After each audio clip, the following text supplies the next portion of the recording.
Vamos a empezar en Romanos capítulo 3.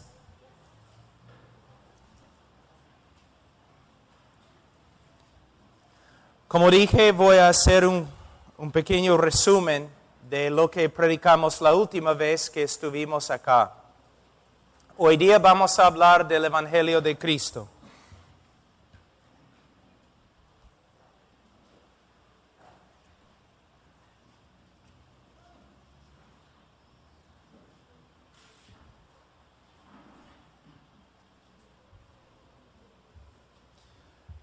Para empezar, vamos a empezar en Romanos capítulo 3, pero como una introducción me gustaría leer un texto del libro de Gálatas capítulo 1. Mas si aún nosotros, o un ángel del cielo, os anunciare otro evangelio diferente del que os hemos anunciado, sea anatema. Como antes hemos dicho, también ahora lo repito, si alguno os predica diferente evangelio del que habéis recibido, sea anatema. Es una advertencia muy fuerte y muy importante, debemos escucharla. En el día de hoy hemos reducido el evangelio a algunas leyes espirituales o 4 cosas o 5 cosas que Dios quiere que sepas. Nosotros hemos hecho casi igualito como la Iglesia Católica, que ha reducido el Evangelio a algunos ritos. Si nosotros somos pastores y predicadores, principalmente somos predicadores del Evangelio de Cristo. No es un mensaje sencillo, es el mensaje más importante y más profundo que existe en las Escrituras. Pero vamos a ver un ratito lo que nosotros hacemos en el discipulado. Predicamos un sermón. Pedimos a las personas que pasen adelante. Si pasan adelante, los aconsejamos. Muchas veces inmediatamente ahí en la iglesia. 5 minutos, 10 minutos. Mientras la congregación está cantando, estamos ahí aconsejando. Después de 5 o 10 minutos, presentamos a los que han pasado adelante con las siguientes palabras. Hermanos, debemos regocijarnos porque hoy día 4 personas recibieron a Cristo, ahora son salvas y son parte de la familia de Dios. Después de 5 o 10 minutos de consejería, como autoridades religiosas, nosotros proclamamos que estas personas son salvas. Muchas veces, después de su supuesta conversión, nunca volvemos a hablar del Evangelio. Nunca volvemos a hablar de cómo una persona puede saber bíblicamente que es salva. Empezamos discipulado. Y muchas veces es casi imposible discipular a la persona porque no quiere. Tenemos que buscarle.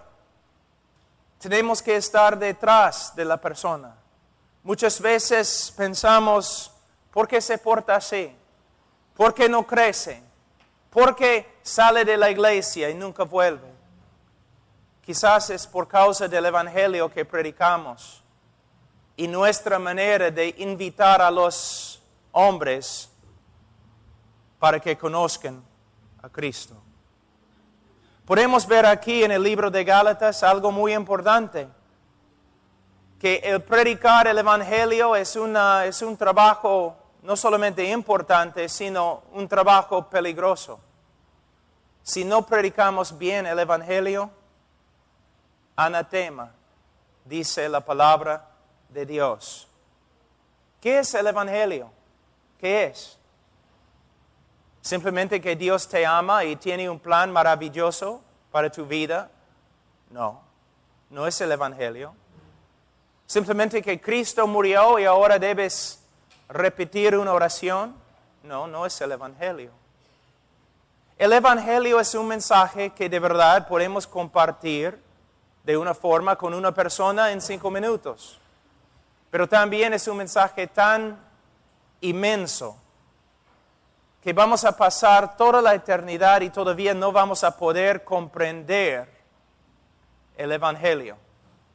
En Romanos capítulo 3 tenemos lo que muchos teólogos han dicho, la mayoría de los teólogos han dicho que es el texto más importante en toda la Escritura.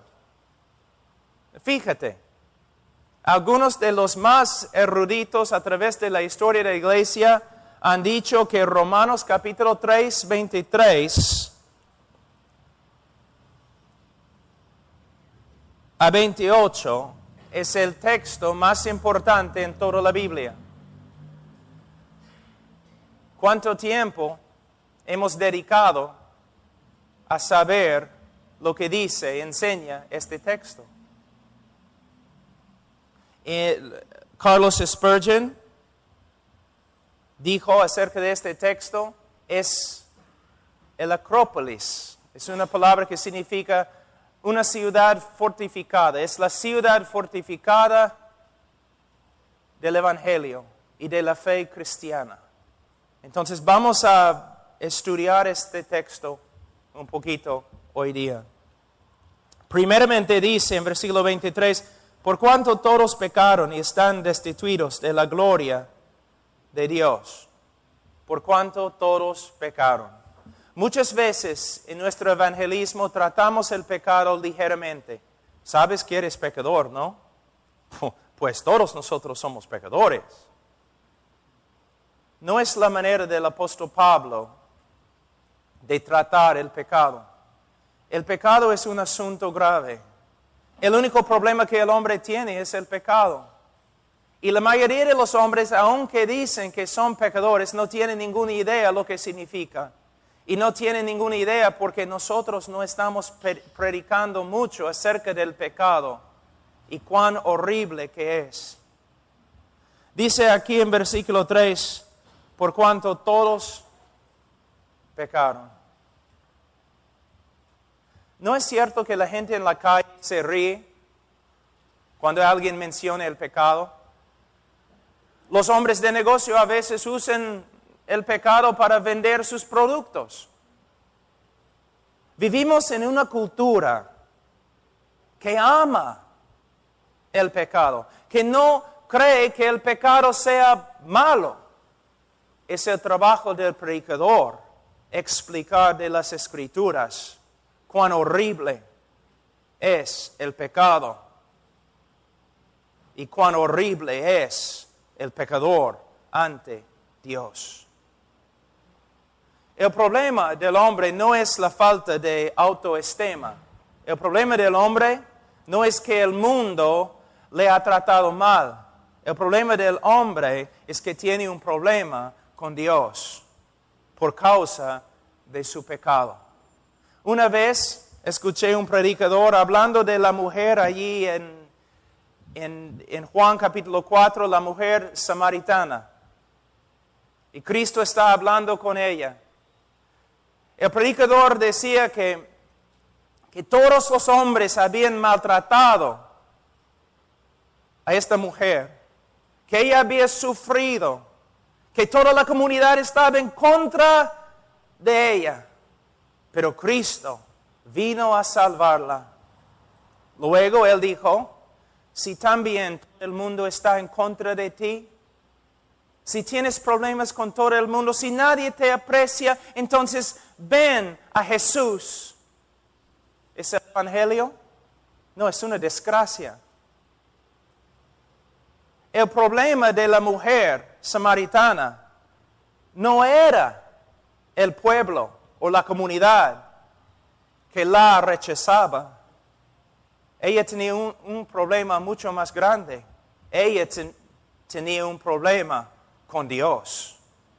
¿Qué importa si su comunidad estaba en contra de ella? Dios estaba en contra de ella. Dios tenía un problema con ella, su pecado. Y si no se arrepiente, ella va a experimentar la ira de Dios. El hombre no es víctima, es culpable. Y nosotros tenemos que predicar acerca del amor de Dios, por supuesto, pero también tenemos que predicar con respecto a la santidad de Dios, la justicia de Dios. Dios es un Dios santo y justo y no puede aguantar el pecado. Él va a venir con furia, con justicia, con ira y va a castigar al pecador. Muchas veces decimos, yo escucho personas diciendo, soy salvo. Yo siempre pregunto, ¿de qué? ¿De qué? Algunos dicen, bueno, de mi pecado. Otros dicen, de mi pobreza. De mi falta de autoestima. ¿Sabe qué? Si eres salvo, has sido salvado de Dios.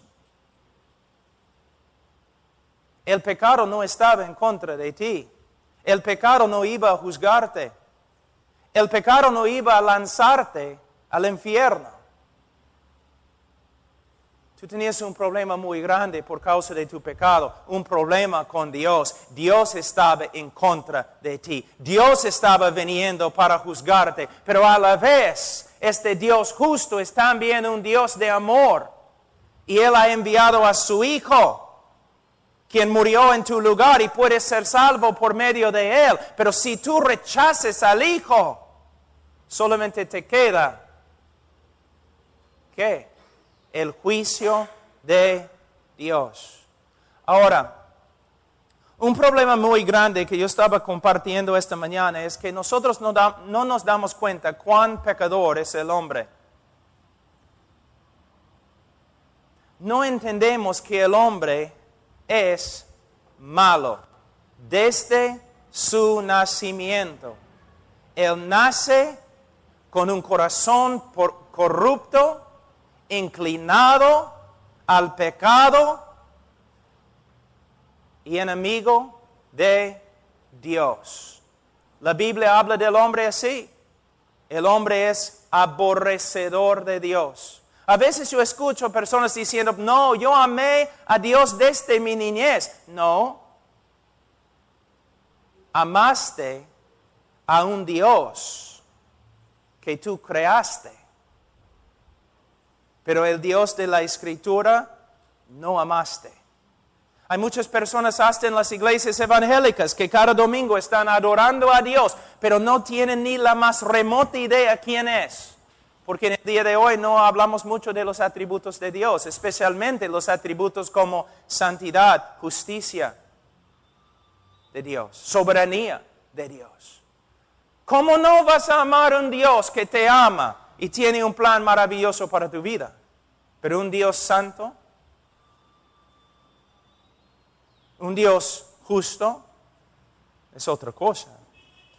Entonces, cuando predicamos el Evangelio, nosotros necesitamos empezar donde el apóstol Pablo empezó en el libro de Romanos, por cuanto todos pecaron. Nosotros no tenemos una teología sistemática en el Nuevo Testamento, pero el libro de Romanos es como una teología sistemática del apóstol Pablo. Fíjate, él usó los primeros 3 capítulos con un solo propósito: condenar todo el mundo. Bajo la dirección del Espíritu Santo, usando todo su intelecto, Él está presentando un argumento. El hombre es pecador y yo les voy a explicar lo que significa. En el día de hoy tenemos que hacer lo mismo. Con amor, con misericordia, con compasión, pero a la vez tenemos que decir, hombre, esto es lo que la Biblia dice acerca de ti. Eres pecador. Y ahora voy a usar la misma escritura para enseñarte lo que significa. El hombre es pecador. Versículo 3. Por cuanto todos pecaron. ¿Cuán pecador es el hombre? Hoy día vamos a hablar de la depravidad total del hombre. Probablemente algunos de ustedes han escuchado esta frase, la depravidad total del hombre. Yo prefiero otra frase, la depravidad radical del hombre. Significa que el hombre de verdad es depravado. Voy a enseñarle dos cosas hoy día, lo que la depravidad total significa y lo que no significa. Es muy importante que nosotros entendamos cómo es el hombre, porque va a afectar nuestra manera de predicar el Evangelio. La depravidad total no significa que la imagen de Dios en el hombre haya sido totalmente perdida en la caída. En Génesis 9:6 y 1 Corintios 11:7 y Santiago 3:9, las Escrituras todavía se refieren al hombre como habiendo sido creado a la imagen de Dios. Por lo tanto, hay un sentido verdadero en que la imagen de Dios aún se encuentra en cada hombre. La depravidad total no significa que el hombre no tenga ningún conocimiento de la persona y voluntad de Dios. Las Escrituras nos enseñan que los hombres tienen suficiente conocimiento de Dios para aborrecerlo y suficiente conocimiento de su verdad para rechazarla y intentar detenerla. Vamos un ratito al libro de Romanos, capítulo 1. Versículo 18. Porque la ira de Dios se revela desde el cielo contra toda impiedad e injusticia de los hombres que detienen con injusticia la verdad. Versículo 21. Pues habiendo conocido a Dios, no le glorificaron como a Dios, ni le dieron gracias. Es imposible entrar en un debate con un ateo. Es imposible. ¿Por qué? Porque no hay tal cosa como ateo. Los ateos no existen. La Biblia no reconoce el ateo, sino dice que todos los hombres conocen a Dios. Todos los hombres saben no solamente que hay un Dios, ellos saben quién es. Y también todos los hombres tienen una idea de cómo es la voluntad de este Dios. Versículo 18 de nuevo. Escuchen lo que dice. Porque la ira de Dios se revela desde el cielo contra toda impiedad e injusticia de los hombres que detienen con injusticia la verdad. Ellos tienen la verdad. ¿Qué verdad tienen? Versículo 21. Pues habiendo conocido a Dios. No dice que saben que hay un Dios. Dice que ellos conocen quién es el Dios verdadero. En un debate nunca es un problema con el intelecto, es un problema con la voluntad. ¿Cuánto sabe el hombre del Dios verdadero? Él sabe suficientemente para aborrecerlo. ¿Cuánto sabe el hombre de la voluntad de Dios? Él sabe suficiente para pelear en contra de ella. Cuando estoy hablando a veces en las universidades y un ateo se presenta, él dice, soy ateo. Yo digo, no eres. Tú sabes quién es Dios. Y Él ha escrito su ley en tu corazón. Tu problema no es un problema del intelecto, es un problema de la voluntad. Tú sabes quién es Dios, pero tú le aborreces. ¿Y por qué? Dice el ateo. ¿Por qué aborrezco a Dios? Bueno, porque es bueno. Tú aborreces a Dios porque es bueno. Pero ¿cómo voy a aborrecer a Dios simplemente porque es bueno? Porque tú eres malo. Y los malos aborrecen a los buenos. Algunos de nosotros, antes de convertirnos, éramos aún según la sociedad malos. Algunos acá eran alcohólicos, otros drogadictos. Los malos no se juntan con los buenos. Los malos pelean contra los buenos. Eso es lo que tienen que entender. ¿Por qué el hombre aborrece a Dios? Porque Dios es bueno y el hombre es malo. Jesús dijo, no vienes a la luz. ¿Por qué? Porque tus obras son malas. En versículo 18 dice que los hombres detienen con injusticia la verdad. ¿Qué hacen los hombres? Ellos trabajan con toda su fuerza para detener, restringir lo que saben acerca de Dios. No quieren escuchar. Cuando su conciencia empieza a hablarles, ellos no quieren escuchar. Cuando alguien está predicando el Evangelio, no quieren escuchar. Porque no quieren someterse a Dios. La depravidad total no significa que el hombre no posea una conciencia o que sea totalmente insensible al bien y al mal. En Romanos 2:15 las Escrituras enseñan que todos los hombres posean una conciencia. Si no ha sido cauterizada, conforme a 1 Timoteo capítulo 4 versículo 2, tal conciencia puede guiar al hombre a admirar virtud y actos nobles. Vamos a Romanos capítulo 2 versículo 15. O vamos a empezar en versículo 14. Porque cuando los gentiles que no tienen ley hacen por naturaleza lo que es de la ley, estos aunque no tengan ley, son ley para sí mismos, mostrando la obra de la ley escrita en sus corazones, dando testimonio su conciencia y acusándoles o defendiéndoles sus razonamientos. ¿No es interesante que puedes viajar por todo el mundo, puedes visitar un montón de diferentes culturas y vas a encontrar algo muy parecido entre ellos, su ley? Todas las culturas saben que está mal mentir. Todas las culturas están de acuerdo. No es correcto matar. No es correcto tomar la mujer de otro hombre. ¿Por qué tenemos un acuerdo con respecto a lo que está bien y lo que está mal? Porque Dios ha escrito su ley en el corazón de cada hombre. Y también Dios ha dado una conciencia al hombre.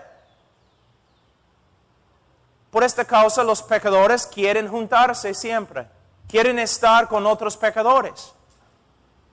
Porque cuando están a solas, su conciencia les clama, les reclama. Estás mal, estás mal, estás mal. Entonces ellos quieren ir con otros pecadores para silenciar, callar su conciencia y convencerles que lo que están haciendo no está mal. Por eso los homosexuales siempre van a grupos, se llaman grupos de apoyo, ¿no? Se juntan para apoyarse el uno al otro, para consolarse el uno al otro. ¿Por qué? Porque cuando están a solas, su conciencia está gritando, estás en pecado, estás en pecado, estás en pecado. Por eso se juntan y en su compañerismo intentan restringir lo que saben es la verdad. Entonces el hombre, aunque está sufriendo de depravidad total, él tiene conciencia. La depravidad total no significa que el hombre sea incapaz de demostrar virtud. Hay hombres que aman a su familia, sacrifican su propia vida para salvar a otros y hacen grandes obras de generosidad. Se reconoce que los hombres son capaces de amar a otros, servir a su patria y aún llevar a cabo obras religiosas. Pero lo que vamos a ver es que los hombres, cuando hacen obras de virtud, cuando se portan bien, nunca es para la gloria de Dios. Nunca es porque aman a Dios. La depravidad total no significa que todos los hombres sean tan inmorales o depravados como podrían ser. Que todos los hombres sean igualmente inmorales o que todos los hombres se entreguen a cada forma de maldad que existe. No todos los hombres son delincuentes, fornicarios o asesinos, pero todos son capaces de tales cosas.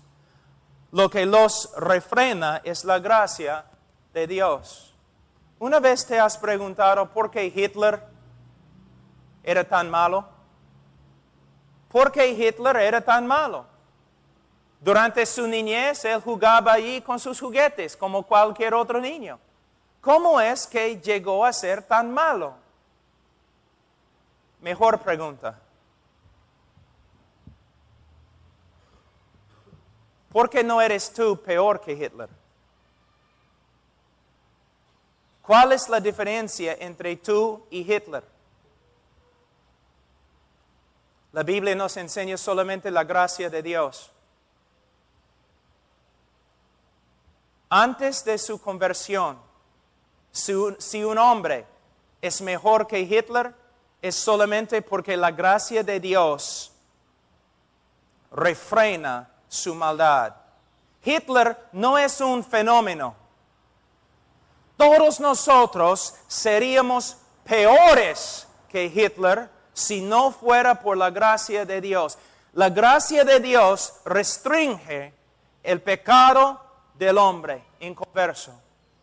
Si no fuera así, todo el mundo sería destruido y no habría oportunidad de redención para nadie. Entonces Dios restringe en su soberanía la maldad del hombre y también en su soberanía Él puede soltar a algunos hombres para que sean como Hitler, como Faraón, como Mussolini. Tú dices, pero Dios no tiene el derecho de hacer eso. Sí, tiene el derecho de hacerlo. ¿Quién te dijo tales cosas? Dios sería culpable si Él corrompiera a Hitler. Pero Dios no ha corrompido a Hitler. Hitler era corrompido, corrupto. Dios, en su soberanía, simplemente dirigió la corrupción del hombre. Dios puede hacer lo que quiere con el hombre corrupto. Para su propia gloria, Él restringe la maldad de algunos hombres y para su propia gloria, Él suelta a algunos hombres para que sean lo que son, para que manifiesten lo que son. Es la soberanía de Dios. Ahora, ¿qué significa la depravidad total? Significa que la imagen de Dios en el hombre ha sido seriamente desfigurada y que la corrupción moral ha contaminado la persona entera. El cuerpo, la razón, las emociones y la voluntad. Que la corrupción moral ha pasado por todo el ser humano y todo lo que es corrupto. También significa que el hombre nace con una propensión o inclinación hacia el pecado. Todos los hombres son capaces de la más grande maldad, los crímenes más indecibles y las perversiones más vergonzosas. Todos. El problema es que no creemos, no lo creemos. Siempre estamos diciendo, cuando vemos un drogadicto en la calle, una prostituta en la calle, nosotros decimos, yo sería igual si no fuera por la gracia de Dios. ¿Qué estás diciendo? ¿Una vez has pensado en lo que estás diciendo? Que en su soberanía Dios te ha dado gracia que no les ha dado a ellos. ¿Dios no les ha dado a ellos gracia también? Entonces, con tu misma boca estás hablando de la soberanía de Dios. Yo no he hecho nada, pero por la gracia de Dios yo no soy prostituta, yo no soy ladrón, yo no soy asesino. Por la gracia de Dios sí, tienes razón, pero es una gracia soberana. Si no fuera por la gracia de Dios, seríamos monstruos. Monstruos. 1000 veces peores que Hitler, pero no lo creemos. Nosotros pensamos que hay un chispe, un fuego, algo bueno dentro del hombre. No es lo que la Biblia dice. Totalmente, radicalmente depravado. Les voy a dar una ilustración que no les va a gustar. Yo tengo una hija de 6 meses. Vamos a decir que ella tiene 18 meses. Yo la tengo aquí en mis brazos y ella ve mi reloj, ¿no? Y ella extiende la mano y agarra mi reloj. Y yo digo, no, hija, no. De nuevo lo hace. Y yo, no, hija, no. ¿Qué hace ella? Ella dice, tienes razón, papá. No.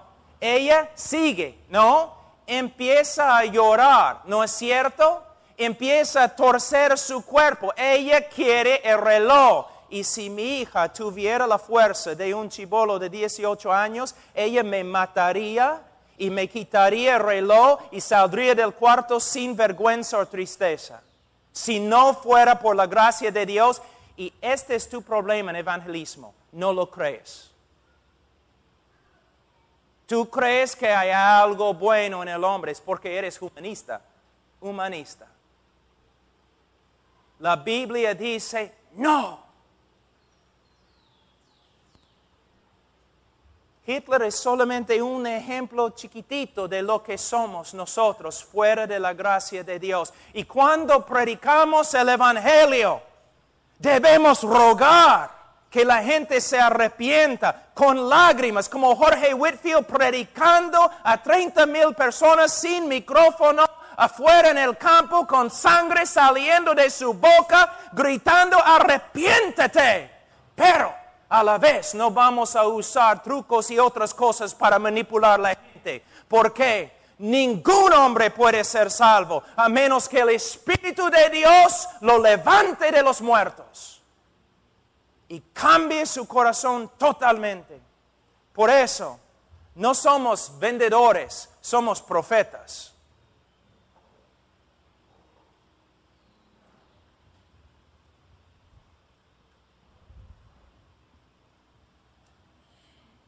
¿Tienes que enseñar a un niño cómo mentir? ¿Tienes que enseñar a un niño cómo ser egoísta? ¿Por qué? Porque lo que la Biblia dice es verdad. Mira.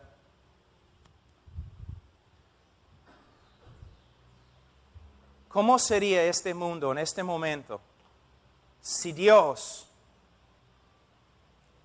retirara su gracia? Si Dios dejara de restringir la maldad de los hombres, sería como un infierno. Una ilustración, mis hijos de nuevo. Yo amo a mis hijos. Pero una vez has pensado, mis hijos son criaturas depravadas que aborrecen a Dios.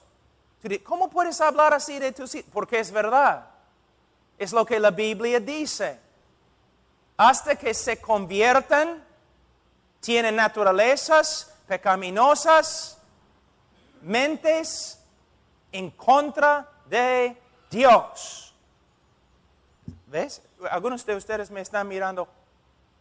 ¿Cómo puedes hablar así de tus hijos? Porque es lo que la Biblia dice. Ahí es nuestro problema.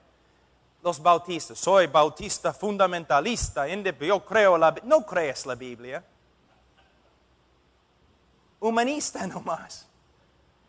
Mira lo que la Biblia dice. Entonces, si mis hijos son así, ¿por qué los amo? La gracia de Dios en la vida de ellos. La gracia común en la vida de ellos. Pero si mis hijos mueren cuando crecen, si rechazan el Evangelio y mueren en su pecado, en el día de juicio, ¿cómo voy a responder yo? Yo te digo lo que va a suceder. En el día de juicio, cuando Dios condena a mis hijos y Él retira su gracia de ellos, su gracia ha restringido su maldad, voy a estar parado allí y voy a ver 3 monstruos totalmente entregados a su propio corazón corrupto, y voy a levantar mi mano, y cuando Dios condena a mis hijos, voy a decir que el juez de toda la tierra ha hecho correcto.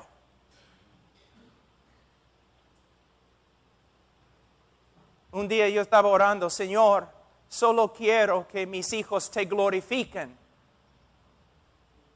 Después de orar así, empecé a pensar en las Escrituras y me di cuenta, mis hijos van a glorificar a Dios.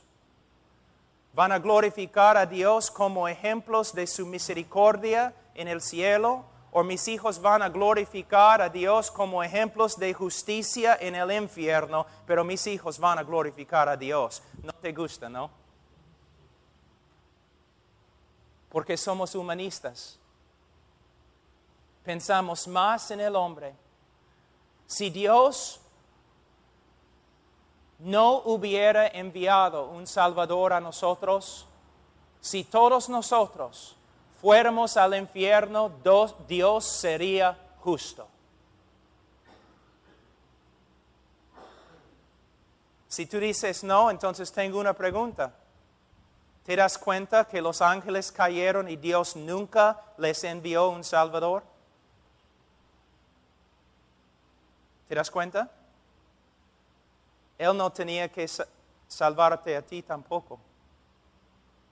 Él tampoco tenía que salvarte. Estoy diciendo cosas bien difíciles. Pero el problema es, en el día de hoy, no nos damos cuenta cuán humanista que somos. Que el mundo y la iglesia y todo lo que Dios hace gira alrededor del hombre. El hombre es el centro del universo. No, Dios es el centro del universo. Y el hombre es una criatura caída y totalmente depravada. Cuando vemos el hombre así, empezamos a apreciar el amor de Dios. Tengo una pregunta, ¿dónde están las estrellas? ¿Alguien ha venido con un ladrón del centro de Lima, los ha robado? ¿Dónde están las estrellas? Están ahí, en el mismo lugar como en la noche. ¿Por qué no podemos ver las estrellas y su belleza? Porque no hay oscuridad. Pero cuando tenemos la oscuridad podemos ver cuán hermosas son las estrellas. No puedes apreciar la gracia de Dios hasta que veas la oscuridad del hombre. Cuando ves cuán horrible, abominable es el hombre, comienzas a apreciar cuán hermosa es la gracia de Dios. Ahora, algunas cosas más.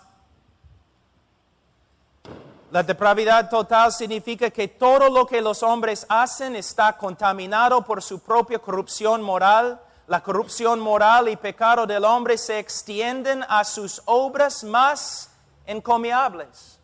Aún nuestras mejores obras, nuestras obras de justicia son como, ¿qué dice Isaías? Trapos de inmundicia. Antes de convertirte, muchas personas piensan que antes de convertirse, muchas personas piensan, bueno, no, yo era más o menos, buena gente, yo no era ladrón ni nada, pero sí, no, pequé. Todo lo que has hecho antes de tu conversión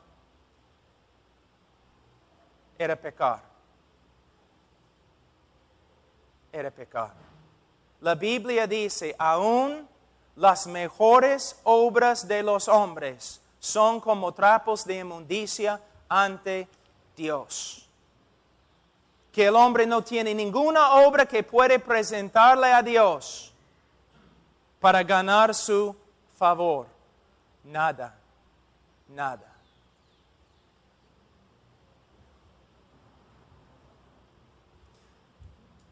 La depravidad total significa que las obras de los hombres no son, este es importante, extremadamente importante, que las obras de los hombres antes de su conversión no son el resultado de su amor para con Dios o un deseo de obedecer sus mandamientos. Ningún hombre ama a Dios de una manera digna o como su ley demanda. Tampoco hay un hombre que glorifique a Dios en pensamiento, palabra y obra. Todos los hombres se prefieren a sí mismos que a Dios, 2 Timoteo 3, 2 a 4.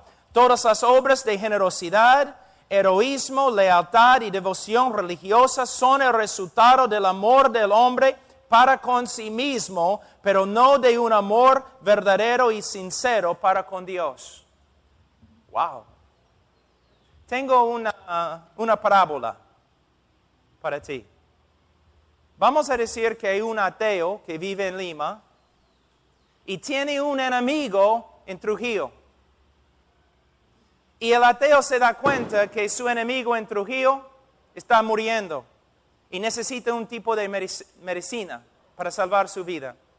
Entonces el ateo vende su casa, su carro, toda su ropa, todo lo que tiene, y el ateo compra la medicina y camina hasta Trujillo para dar la medicina a su enemigo.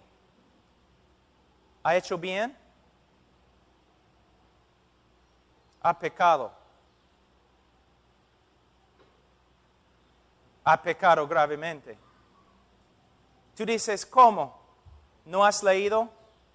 Si comes o bebes, todo lo que haces, ¿para qué debes hacerlo?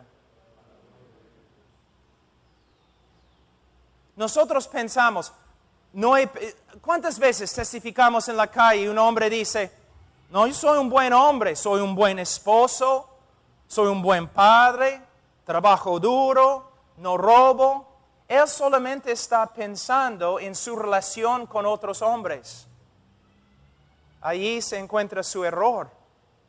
Pecado es pecado principalmente en el contexto de nuestra relación con Dios. No importa lo que hagas, la obra más grande de generosidad, no importa si no lo haces para la gloria de Dios, es pecado. Si no lo haces en amor para con Dios, es pecado. De ahí podemos ver algo importante. Cuán humanistas que somos. Se creemos buenos porque tratamos bien a otros hombres, sin pensar en nuestra relación con Dios. Los hombres, la humanidad, no es el centro del universo. Es Dios. No importa lo que haces a los demás. La pregunta es, ¿cómo vives en el contexto de Dios?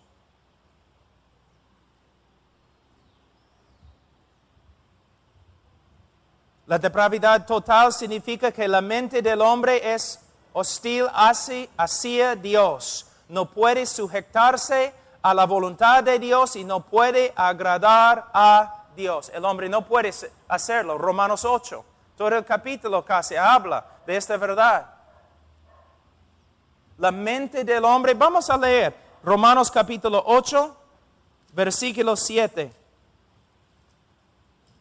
Capítulo 8, versículo 7. Por cuanto los designios de la carne son enemistad contra Dios, porque no se sujetan a la ley de Dios, ni tampoco pueden, y los que viven según la carne no pueden agradar a Dios. Lo que quiere decir es, un hombre inconverso no puede agradar a Dios. ¿Por qué? porque su mente se describe acá enemistad contra Dios. Por eso en el libro de Romanos capítulo 1 Pablo habla de los hombres diciendo que son aborrecedores de Dios antes de convertirse. La depravidad total significa que la humanidad está inclinada a más y más corrupción moral y que esta deterioración sería aún más rápida si no fuera por la gracia de Dios que detiene la maldad de los hombres. Algunos de ustedes aquí que tienen más que 50 años, solamente tienen que comparar las acciones y actitudes de los jóvenes en el día de hoy con los actos y actitudes de los jóvenes hace 50 años. ¿No es cierto que nuestra sociedad está degenerándose? La televisión, ahora lo que se ve en la televisión, solamente 20 años atrás era contra la ley. Pornografía en la calle. Siempre en el mundo podemos ver este ciclo. Así. Una sociedad más inmoral, más inmoral, más inmoral, más inmoral, la destrucción. Donde el Evangelio ha entrado, podemos ver una sociedad más inmoral, más inmoral, más inmoral. El Evangelio entra, una obra genuina de Dios, la sociedad comienza a cambiar. Así. Pero después de un tiempo, como en los Estados Unidos, Inglaterra y otros países, donde el Evangelio una vez se predicó grandemente, comienzan a rechazar el Evangelio y el país comienza de nuevo a destruirse. El tiempo de los Estados Unidos está muy limitado. Cada año el juicio se acerca más y más. Dios nos ha entregado a nuestra propia corrupción y nos vamos a destruir. Como todos los países antes, vamos a hacer lo mismo, a menos que haya un avivamiento. Así es. Así es el hombre.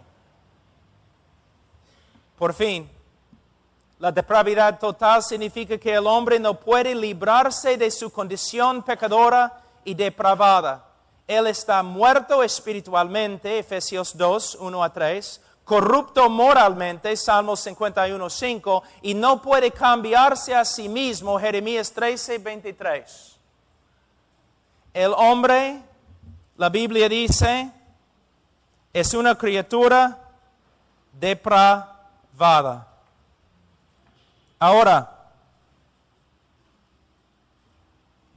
me gustaría explicar algo que es muy importante, muy importante. Voy a encontrarlo en mis notas aquí. Vamos a hablar un ratito de la incapacidad del hombre.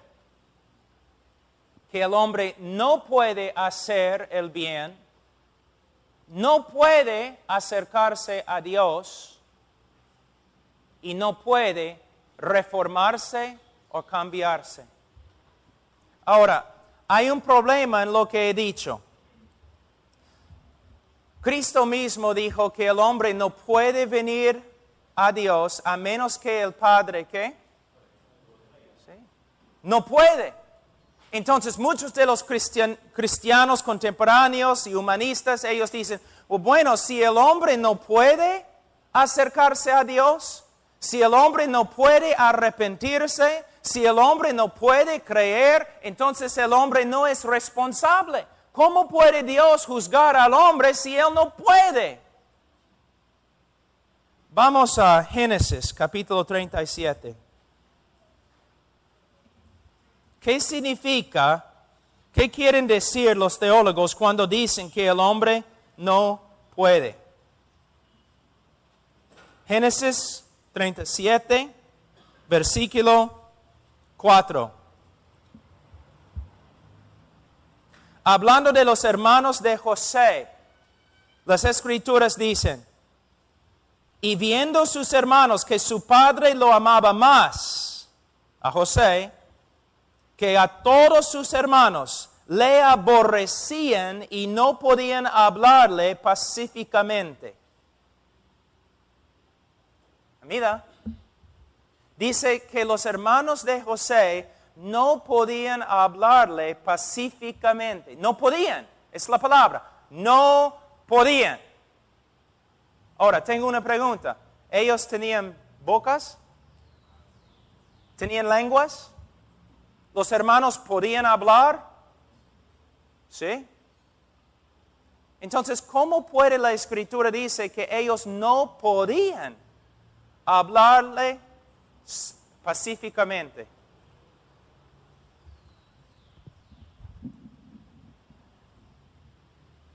La palabra aborrecer. Ellos no podían hablarle pacíficamente porque ellos le aborrecían. Su voluntad de ellos era esclavo a su aborrecimiento, a su pecado. Una vez, quizás aconsejando, pastor, has hablado con una mujer o un hombre que tiene rencor en su corazón contra otro hombre o otra mujer, y como pastor tú dices, mira, tú tienes que perdonar a esa persona que ha pecado contra ti. Y la respuesta de la persona, no puedo. ¿Pero por qué? Tengo tanto rencor en mi corazón contra ellos, no puedo perdonarlos. ¿Por qué el hombre no puede arrepentirse? Porque odia a Dios. ¿Por qué el hombre no puede creer? Porque odia a Dios. ¿Por qué el hombre no puede acercarse a Dios, como dijo Jesús? Porque el hombre tiene tanto odio en su corazón contra Dios que simplemente no puede. Su voluntad es esclava a su naturaleza. Él tiene una naturaleza pecadora. La Biblia dice, él odia a Dios. Y su odio contra Dios es tan grande que él no puede acercarse a Dios. Y a la vez es culpable.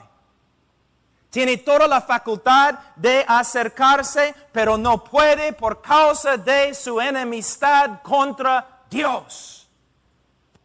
Tengo una pregunta.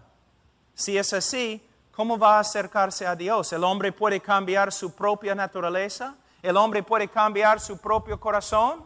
No, Dios tiene que hacerlo. Por eso en Ezequiel Dios dice, yo voy a quitarte tu corazón de piedra que no puede responder a mí, y yo voy a darte un corazón de carne sensible que puede responder a mí. En nuestro evangelismo en el día de hoy hemos reducido la doctrina de la obra regeneradora del Espíritu Santo a nada más que una decisión humana. Pensamos que podemos no convencer y podemos manipular a las multitudes para que levanten la mano, para que tomen su decisión y luego sus vidas no cambien para nada. Y no nos damos cuenta que estamos predicando un evangelio diferente. Predicamos el evangelio, que Cristo murió bajo la ira de Dios para satisfacer la justicia de Dios. Que Cristo resucitó de entre los muertos. Tenemos que predicar rogando con lágrimas que los hombres se arrepienten y que los hombres crean en el evangelio. Pero no debemos reducir el evangelio a 4 leyes espirituales. Tampoco debemos reducir una invitación a nada más que ¿Quieres repetir esta oración conmigo? ¿Quieres tomar tu decisión? Porque tú puedes tomar tu decisión todo el día y todavía probablemente no vas a ser salvo. Porque la salvación es más que una decisión humana. Es una decisión humana, pero es mucho más. Es una decisión producida por la obra del Espíritu Santo. Sobrenatural. Por eso, como evangelistas no somos vendedores, somos profetas. Somos como Ezequiel. Nos paramos ante la multitud y la vemos como un campo de huesos muertos y secos. Con fe nos paramos y predicamos el Evangelio de Cristo sabiendo que Dios tiene que obrar sobrenaturalmente. Y si Él obra, ellos se van a levantar y van a caminar con una nueva vida. Y la evidencia de que una persona realmente ha sido convertida no es que una vez en su vida repitió una oración. La evidencia de la conversión verdadera es que camina de una manera diferente, que crece en conformidad a Cristo. Como digo, y termino acá, ¿cuántas veces personas supuestamente se convierten en nuestro ministerio y siguen andando como el diablo? Y nosotros nos acercamos a ellos diciendo, bueno, eres cristiano ahora, debes caminar de una forma diferente. No es bíblico. Debemos decir, mira, tú has confesado a Cristo como tu Señor y Salvador, pero estás viviendo como un mundano. Es muy posible que tu confesión era falsa desde el comienzo. Arrepiéntete. Vuelve a Cristo, porque si no, es evidencia que nunca has pertenecido a Él. Oremos. Padre Santo, te damos gracias por tu palabra y, Señor, ayúdanos a predicar el Evangelio como debemos. Ayúdanos, Señor, a invitar a los hombres para que se arrepientan y crean. Ayúdanos, Señor, a advertir a los hombres que si su vida no cambia, no hay evidencia de salvación.